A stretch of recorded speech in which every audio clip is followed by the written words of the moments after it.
The UK just made a bold move in crypto that could change everything.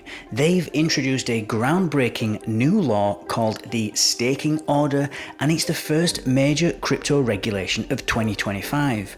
What's the big deal? Well, this law could unleash a wave of blockchain innovation by solving a huge problem that's been holding the industry back. But here's the twist. It's not just about staking, it's also about putting the UK on the map as a global crypto leader. So, is this the turning point for crypto regulation, or is it just another government promise? Let's break it all down and uncover what this means for you and the future of crypto. Hi everyone, welcome back again to Enter Crypto with me, Chris Kenyon. This is your go-to channel for breaking down the latest in cryptocurrency, blockchain and digital finance. Now today we're going to be tackling the UK's new crypto regulation called the staking order, which essentially takes effect from the end of this month. Now, if you're a crypto enthusiast or investor, you know how important regulatory clarity is, and without it, businesses hesitate, innovation slows down, and consumers lose confidence, basically.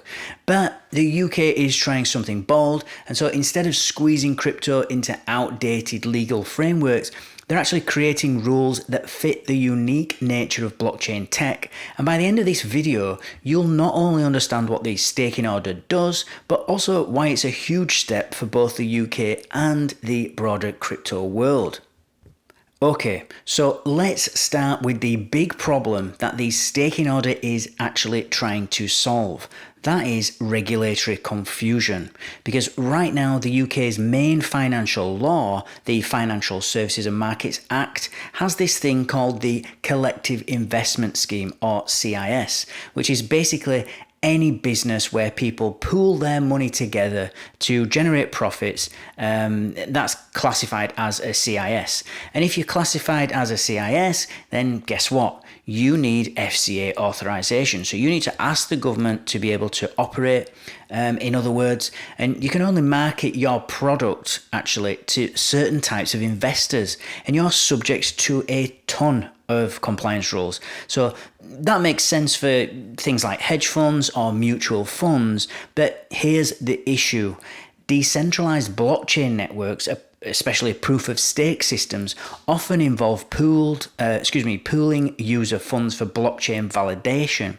And operators aggregate their holdings to meet technical requirements like staking thresholds. And so it's not about managing investments as such in the traditional sense, but on paper it looked like a CIS. And that kind of is a legal grey area, and it's been holding the UK crypto sector back because businesses didn't know whether they were actually complying with the law or breaking it. And so investors were cautious, innovation slowed down, and the UK started to fall behind in the global crypto race. So what exactly does this staking order do? Well, in simple terms, it fixes the problem by amending the FSMA to say that blockchain validation activities are not considered collective investment schemes. And so here's what this means. It means that if a business pulls digital assets to validate transactions on a blockchain, like staking in Ethereum's proof of stake system, then it's exempt from these CIS rules. And there are conditions.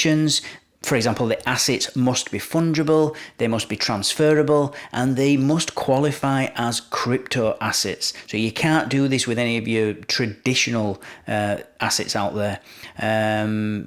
So fiat currencies as well, and other restricted use tokens, as they like to call them. For example, if you imagine a staking platform that pulls customers' holdings to validate Ethereum transactions, under the old rules, that might have been treated like a mutual fund because it looks like one on paper, but under the new staking order, it's actually no longer classified as a CIS.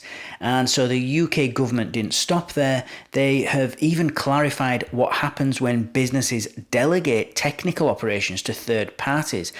And so as long as it's part of a blockchain, part of blockchain validation, then it'll be exempt. So that's actually huge because it means that platforms can just focus on building efficient networks without having to worry about unnecessary legal barriers and, building something now only to get in trouble later. So they can just concentrate on what needs to be done, basically. Now, there is something important to keep in mind, and that is that this is not a free-for-all. The staking order isn't about eliminating regulation altogether. It's the government's attempt, basically, at trying to create a balance.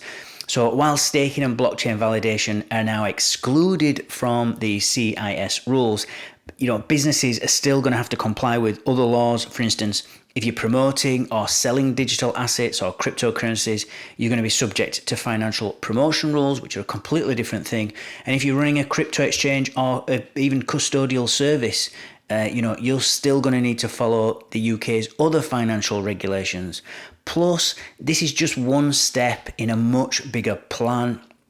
The UK government has announced that by 2026, it's going to roll out a completely comprehensive crypto framework, which is going to include rules for things like ownership transparency, so that users know who is behind a platform.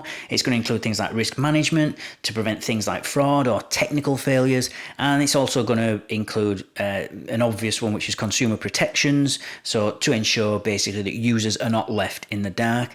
The bigger picture here, though, is that the UK isn't trying to over-regulate or under-regulate. They're actually trying to get this sort of Goldilocks, it's just right when it comes to regulation. And if they can pull it off, it could set a global standard for how to handle crypto.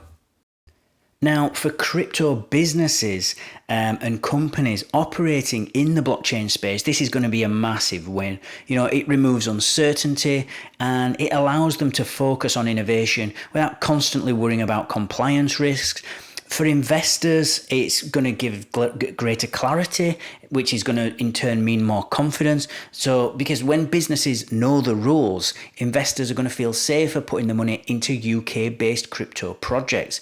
And it's also going to help the UK economy as well, because by creating a more welcoming regulatory environment, the UK is positioning itself as this hub for crypto innovation, which could attract startups, talent and investment from all around the world. I mean, if you take an example like Ethereum staking platforms or even newer projects exploring blockchain-based finance, with this staking order in place, these businesses can operate without fear of being misclassified as CIS operators.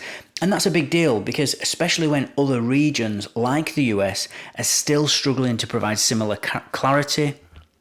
And here's why this matters beyond the UK, because globally crypto regulation is a mixed bag. The EU has just rolled out MiCA regulations, which provide rules for crypto, but actually don't specifically address staking. Whereas you've got the US as well, on the other hand, is kind of stuck in limbo with lawsuits and unclear policies, which has in the past created chaos for businesses. I know that's been changing and there's a lot of rhetoric around it changing with Trump now being pro-crypto. And the UK's approach really is kind of unique in that it's focused on targeted clarity. So by excluding staking from CIS rules, they're addressing a specific problem without over complicating things. And so if this works, it could become a blueprint for other countries looking to regulate crypto without stifling innovation. And let's not also forget that the UK isn't just doing this to attract businesses, it's doing it to compete. Because with the rise of blockchain hubs in places like Singapore and Dubai, the UK needs to stay relevant. And so this staking order is actually a step in that direction. And another important question here is, what can we expect next? Well, the staking order is just one piece of a much bigger puzzle, because as the UK works on its broader crypto framework, we're likely going to see new rules for areas like DeFi, NFTs, and even crypto gaming, things like that. And so the challenge here will be maintaining this balance between oversight and innovation. And if the UK can pull it off, it could cement itself as a global leader in digital finance. But Make no mistake, this is not going to be easy because the crypto space evolves fast and regulations traditionally evolve very slowly. So they're going to need to keep up without becoming too restrictive. So this new UK staking order is actually a big deal, not just for crypto businesses, but for the entire digital economy, and it's a signal that the UK is serious about fostering innovation while creating a fair, balanced regulatory environment. But what do you think? Is this the right approach? Could the UK strategy become a global model, or are there potential risks that we're just not seeing yet? Drop your thoughts in the comments below. I'd love to hear from you. And as always, don't forget to like, subscribe, and hit that bell icon so that you don't miss out on any future updates on crypto regulation, blockchain trends, and more. Thanks for watching, and I'll see you in the next one.